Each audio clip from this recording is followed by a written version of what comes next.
नमस्कार। स्वागत है आप सभी का एक बार फिर से मेरे YouTube चैनल पर। मेरा आज का विषय रहेगा आगामी 16 जुलाई 2020 को सूर्य संक्रांति है।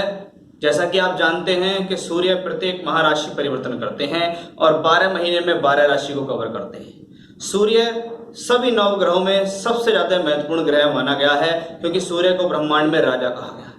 राजा है, राजसिक प्रवृत्ति रखता है, सात्विकता रखता है, स्वभाव में थोड़ा सा क्रूर और अहंकारी है, ऊर्जा ऊष्मा देने वाला है, हमारी आत्मिक चिंतन का प्रबल कारक है, हमारे पिता का कारक है, सरकार का कारक है, सम्मान का कारक है सूर्य। और जब ऐसा कोई ग्रह ब्रह्मांड में राशि परिवर्तन करे या किसी राशि के अंदर भ्रमण करे तो उसका बहुत अधिक प्रभाव पड़ता है कि राजा किस राशि के अंदर घूम रहे हैं और उनका उसके व्यक्ति विशेष के ऊपर क्या प्रभाव पड़ने वाला है।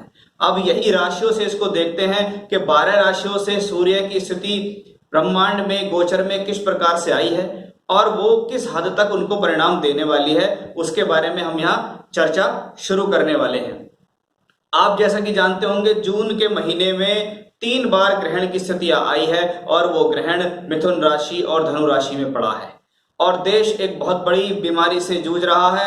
जैसा कि मैंने अपने पिछले भाग में भी बताया था कि जून का महीना और जुलाई का महीना ऐसा होने वाला है जो कि देश के अंदर महामारी को बढ़ाएगा, यानी देश के अंदर केसेस बहुत अधिक निकलेंगे क्योंकि ग्रहण में पड़ने वाली नकारात्मक जो ऊर्जाएं होती हैं वो जनजीवन को अवश्य प्रभावित करती हैं। यानी ये भी कह सकते हैं कि अभी जून का महीना ये चला गया है, जुलाई का महीना शुरू हो गया है और जुलाई के महीने तक भी आपको कोई ज्यादा राहत के संकेत नहीं मिल रहे हैं।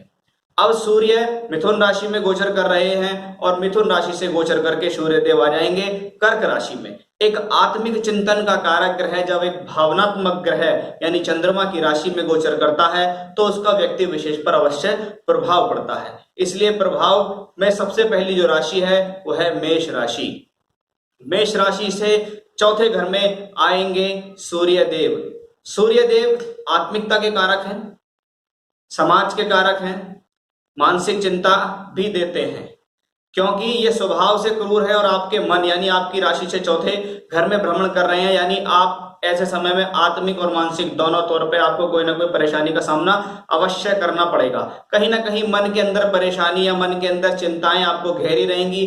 घर परिवार के प्रति चिंता दे सकता है ऐसा ग्रह, परेशानी दे सकता है क्योंकि हर ग्रह के जो फल होते हैं वो सभी ग्रहों पर निर्भर करते हैं। जरूरी नहीं है कि सूर्य पर ही सारे ग्रह निर्भर करेंगे, बाकी अन्य ग्रहों भी इसके इर्द गिर्द घूमते रहते हैं, वो इसके अवश्य ही इसको प्रभावित करते हैं।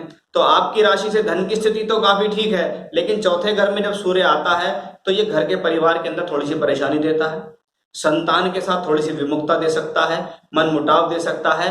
माता के स्वास्थ्य के लिए स्थिति ज्यादा बेहतर नहीं है, फिर भी व्यक्ति अपने कर्म के प्रति बहुत ज्यादा सतर्क रहता है, अपनी बुद्धि को लगाता है कि किस प्रकार मैं योजना बनाते हुए अपने कार्य विशेष में सफलता प्राप्त करूं और अंततः वो सफलता वहां प्राप्त भी कर लेता है क्योंकि सूर्य यहाँ राहु केतु की परिधि से मुक्त हो चुके हैं। इसलिए अब आपकी जो योजनाएं हैं, जो आप योजना बना रहे हैं उसमें सकारात्मकता दिखाई देगी।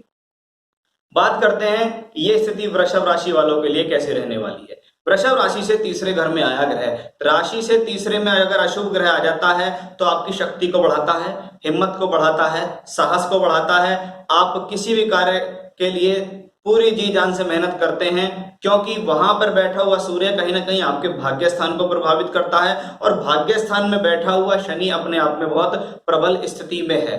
थोड़ा बहुत ये स्थिति पिता के स्वास्थ्य के लिए ठीक नहीं है, पिता के साथ वैचारिक मतभेदता देगी, लेकिन आपका संघर्ष बढ़ाए रखेगी, आपको संघर्ष करने की क्षमताएं देती रहेगी। उन क्षमता से आप अपने जीवन में विजय प्राप्त करेंगे। कभी कभी ऐसी स्थितियों में व्यक्ति को मकान परिवर्तन, स्थान परिवर्तन या घर के सुख में कमी का भी बहुत हद तक सामना करना पड़ जाता है। किसी काम के लिए व्यक्ति बहुत दिन से इच्छा कर रही है उसकी कि मैं वहां से निकलूं, मैं वहां से जाऊं और उस काम को वहां जाके करूं, तो जैसे ही ये सूर्य का राशि परिवर्तन होगा आप स्थान परिवर्तन करेंगे, आप अपनी जगह छोड़कर किसी अन्य स्थान पर जाकर अपने काम को पूर्ण करेंगे क्योंकि कुल मिलाकर ये स्थिति आपके लिए एक बेनिफिशियल है। जमीन जायदाद के संबंधित क्रिया विक्रय में भी आपको लाभ मिलेगा।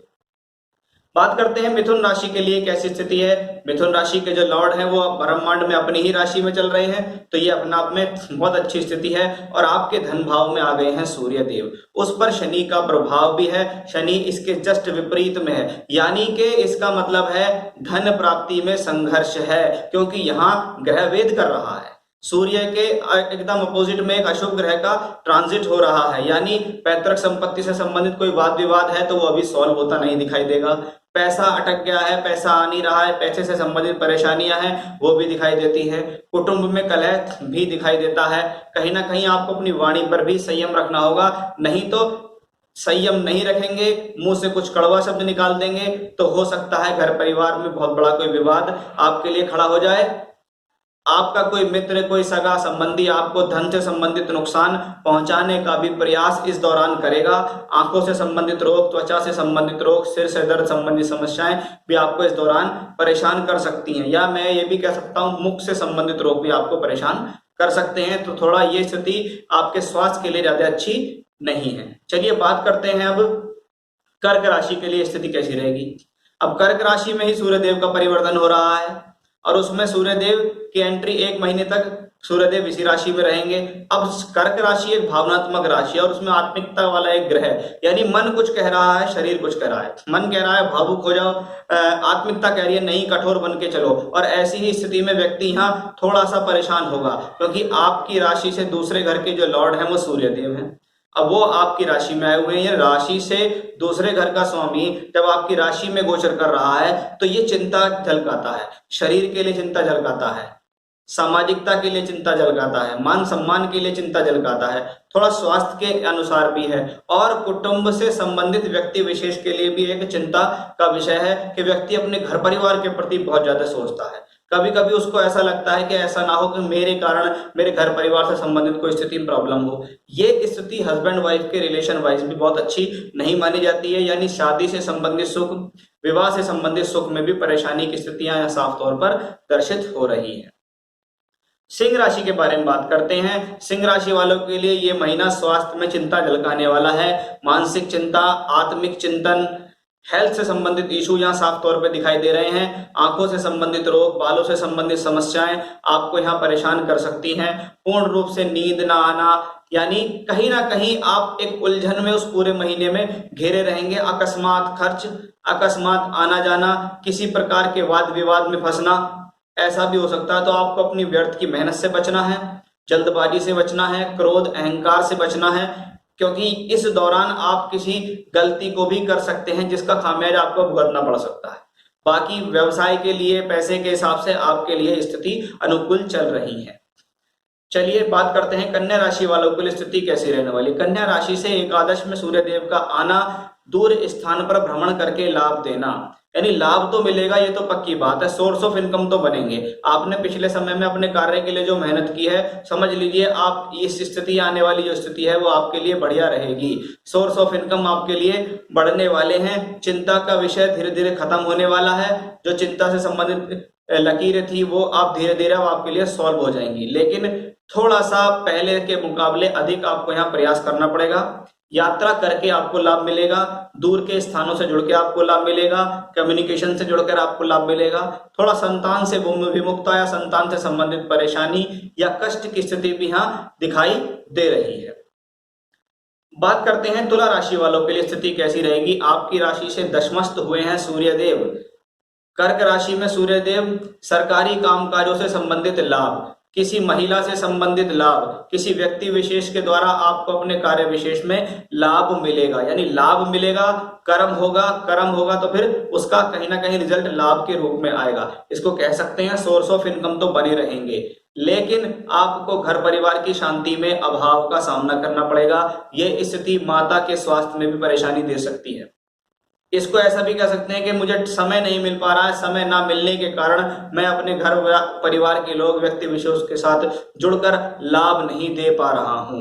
तो वैसी स्थिति भी आपके इस दौरान 1 महीने में आपको सामना करना पड़ेगा, क्योंकि पिछले काफी समय से आप बहुत ज्यादा आत्मिक चिंतन और मानसिक चिंतन में चल रहे हैं और ग्रहण का सामना भी आपकी राशि को कहीं ना कहीं करना पड़ा है, खास तौर पर आपके भाग्य को लेकर। तो अब स्थिति आपके लिए कुछ अनुकूल है।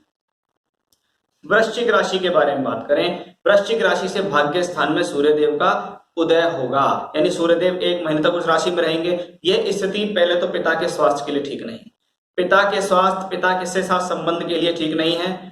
किसी भी व्यक्ति विशेष, मित्र, पड़ोसी, रिश्तेदार पर बहुत आसानी से आप बिलीव ना कीजिएगा, नहीं तो आपको किसी प्रकार का धोखा या परेशानी की संभावना भी यहाँ दिखाई देती रही है। मेहनत में आपकी कमी नहीं रहेगी, यात्राएं करनी पड़ सकती हैं, दूर के लोगों से जुड़कर कम्युनिकेशंस के माध्यम से, इंटरनेट के माध्यम से आपको यहाँ लाभ अवश्य मिलेगा। लेकिन आपको अपनी हिम्मत नहीं हारनी है, इसका आपको विशेष रूप से ध्यान रखना है, तभी आपका प्रोफेशन राइज करेगा। नहीं तो आप थोड़े बहुत चिंता में पड़ने के बाद अपने काम से भ्रमित हो सकते हैं, इसका आपको खास ख्याल रखना होगा। धनु राशि के बारे में बात करते हैं। धनु राशि से अष्टम में जब सूर्य आ जाए, कहीं ना कहीं व्यक्ति अपनी गलती, अपनी जल्दबाजी के कारण अपने भाग्य पर लात मारता है, अपने धन का नुकसान करता है। खराब वाणी के कारण कुटुंब में कलह, खराब वाणी के कारण हस्बैंड वाइफ के रिलेशन में प्रॉब्लम्स आना, या खराब वाणी के कारण अपने पैसे का नुकसान करना भी ऐसे समय में दिखाई दे जाता है। ये समय आपकी हेल्थ के लिए ठीक नहीं है, हार्ट से संबंधित प्रॉब्लम्स आने की संभावना हो सकती है। कोलेस्ट्रॉल बढ़ना, बीपी से संबंधित समस्याएं भी आपको इस दौरान प्रॉब्लम करेंगी। निद्रा से संबंधित परेशानी, नींद ना आना, बेचैनी रहना, किसी न किसी परेशानी में आप अवश्य उलझे हुए रहेंगे, इसलिए थोड़ा सा आपको यहाँ सावधान रहने की आवश्यकता है। इस पूरे महीने में आप लगातार आदित्य हृदय स्तोत्र का पाठ रोजाना प्रतिदिन अवश्य करें। मकर राशि के बारे में बात करते हैं। मकर राशि अपने आप में साढ़े साथी की भूमिका निभा रही है बहुत समय से। शनिदेव की स्थिति अपने आप में मजबूत है, लेकिन जब आपकी राशि से सप्तम में सूर्य आ जाता है तो ये सबसे पहले साझेदारी पर चोट लगा सकता है, आपके व्यवसाय पर चोट लगा सकता है, आपकी साझेदारी से आपको अलग कर सकता है, हस्बैंड वाइफ के बीच में कलह बढ़ा सकता है, रिलेशनशिप में प्रॉब्लम दे सकता है।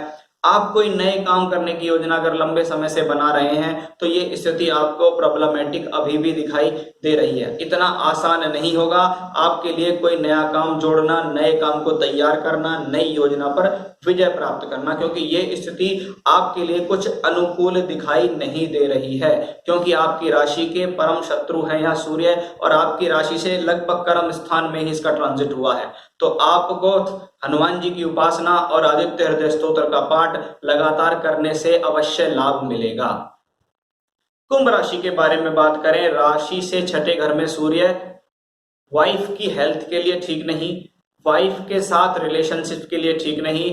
किसी प्रकार की साझेदारी ना करें, किसी प्रकार का कमिटमेंट देने से बचें, नहीं तो आपको प्रॉब्लम हो जाएगी। शत्रु पक्ष पर आप हावी रहेंगे, बीमारियों पर आपको विजय मिलेगी, लेकिन कहीं ना कहीं आत्मिक चिंतन, आत्मिक परेशानियां, किसी व्यक्ति विशेष के प्रति लगाव से आपको परेशानी यहाँ साफ तौर पर दर्शित हो रही है। यानी आप एक तरीके से आत्मिक और मानसिक दोनों प्रकार के चिंतन में इस दौरान डूबने वाले हैं, इसलिए भावनाओं में बहने से बचिएगा, नहीं तो आप अपना व्यर्थ का नुकसान, व्यर्थ की चिंता कर सकते हैं, जिसके कारण आपको बीमारी भी हो सकती है। तो थोड़ा सा ध्यान दीजिएगा, भगवान सूर्य देव की आराधना करना आपके लिए बहुत ज्यादा फायदेमंद रहने वाला है। चलिए बात करते हैं अंतिम राशि मीन राशि के बारे में। मीन राशि बृहस्पति देव की एक जल तत्व राशि है, और जल तत्व राशि से पंचम भाव में आए हैं सूर्य। संतान से संबंधित कष्ट, संतान के साथ विमुखता, संतान से ठीक प्रकार का बोलचाल ना होना, या संतान के कारण कष्ट होना, मानसिक तनाव होना, इसको ऐसा भी कह सकते हैं कि आपकी संतान को प्रॉब्लम हो रही है, संतान को कोई बीमारी हो रही है। आपने कोई एजुकेशन स्टार्ट करना चाह रहे हैं, लेकिन वो एजुकेशन स्टार्ट नहीं हो रही है, एजुकेशन से आपको प्रॉब्लम दिखाई दे रही है, तो ऐसा भी इसमें साफ तौर पर दर्शित हो रहा है। बुद्धि का इस्तेमाल सिर्फ उतना ही करें जितनी आपको जरूरत है, जरूरत से ज्यादा बुद्धि का इस्तेमाल लाभ प्राप्ति के लिए कहीं पैसा लगा दिया, शेयर में लगा देंगे, ट्रेडिंग में लगा देंगे, म्यूचुअल फंड में लगा देंगे, इससे उतना लाभ मिल जाएगा, तो ये आपको एक तगड़ा झटका भी दे सकता है। इसलिए थोड़ा सा शांत रह के काम कीजिएगा। बाकी सभी स्थितियां ग्रहों की अपने आप में अनुकूल हैं, लेकिन ये स्थिति आपको नुकसान पहुंचा सकती है, शत्रु पक्ष के द्वारा नुकसान पहुंचा सकती है, आपको हेल्थ इश्यूज दे सकती है, पेट से संबंधित समस्याएं दे सकती है। तो थोड़ा आपको बहुत ज्यादा ध्यान इस दौरान रखना होगा। भगवान सूर्य देव की आराधना कर सकते हैं, रुद्राष्टकम का पाठ कर सकते हैं, आदित्य हृदय स्तोत्र का पाठ कर सकते हैं। तांबे के लोटे में जल पीना भी आपके लिए बहुत ज्यादा फायदेमंद रहने वाला है। आपको इस एक महीने में बहुत ज्यादा सावधान रहना होगा। तो ये था 12 राशियों के लिए सूर्य देव की फल के सूर्यदेव सभी पृथक पृथक राशियों पर किस प्रकार का प्रभाव देने वाले हैं, उसके बारे में मैंने आप यहां से चर्चा की है। फिर से नए विषय के साथ आपके सामने हाजिर होऊंगा मैं। तब तक के लिए बने रहिएगा मेरे साथ। नमस्कार।